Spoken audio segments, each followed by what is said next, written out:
কষ্ট ছাড়া আসলে কোনো কিছুই পাওয়া যায় না, নিজের বলতে কিছুই পাওয়া যায় না। হ্যাঁ, যারা কষ্ট ছাড়া অনেক কিছু পেয়ে গেছেন বা পেয়ে যান, সেগুলো আসলে তাদের নিজেদের হয় না, সেগুলো অন্যের দেয়া, তার উপরে দয়া বা সহানুভূতি হয়ে থাকে।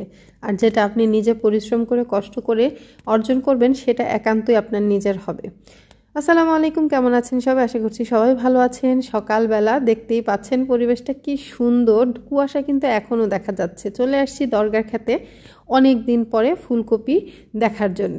যদিও এখন পর্যন্ত ফুলকপি আসে না, কিন্তু তারপরও একটু দেখতে আসলাম। আপনাদের ভাইয়া বলছিল যে চলো দেখে আসবা ফুলকপি কি অবস্থা। সে বলতেছিল ক্ষেতের মধ্যে নাকি এখন পা ফেলা যায় না, এত বড় হয়ে গেছে গাছ। তো গিয়ে দেখলাম সত্যি ক্ষেতের মধ্যে যে মাটি, সেটা একেবারে উঁকি না মেরে দেখলে দেখা সম্ভব নয়।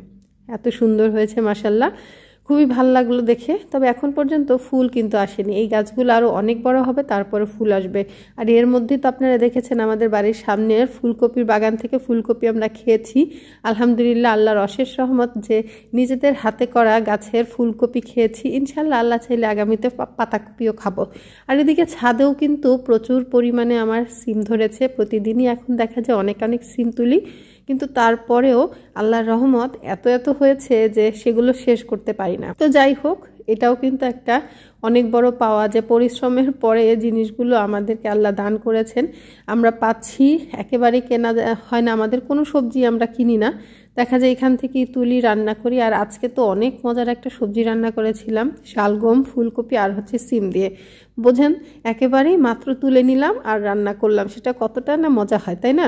আর বাজার থেকে কিনে আনাটা, সেটার মজাটা আসলে এইটার সাথে তুলনা করা সম্ভব না।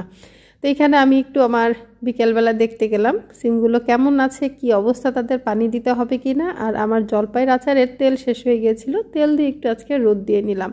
তেল দেওয়ার পরে একটু রোদ দিয়ে নিলে ভালো হয়। আর যদি পারা যায় যে গরম করে দেয়, সেটা আলাদা বিষয়, বাট আমি গরম করে দিইনি। আর এদিকে আমি এখন অপেক্ষা করছি আমার পাতাকপির জন্য বা বাঁধাকপির জন্য। গাছগুলো এত সুন্দর, আমার কাছে খুব ভালো লাগে, একেবারে মোড়ানো ফুলের মতো হয়। আর এখানে আমি আরও গাছ লাগাচ্ছি, মানি প্ল্যান্টের সংযোজন করছি বারান্দার মধ্যে। দেখা যাবে হয়তো বা ঘরের কোনো এক কোণে এগুলোকে নিয়ে যাব, তবে যখন আমি প্রথম গাছ লাগাই তখন সেগুলোকে একটু বাইরেই রাখি।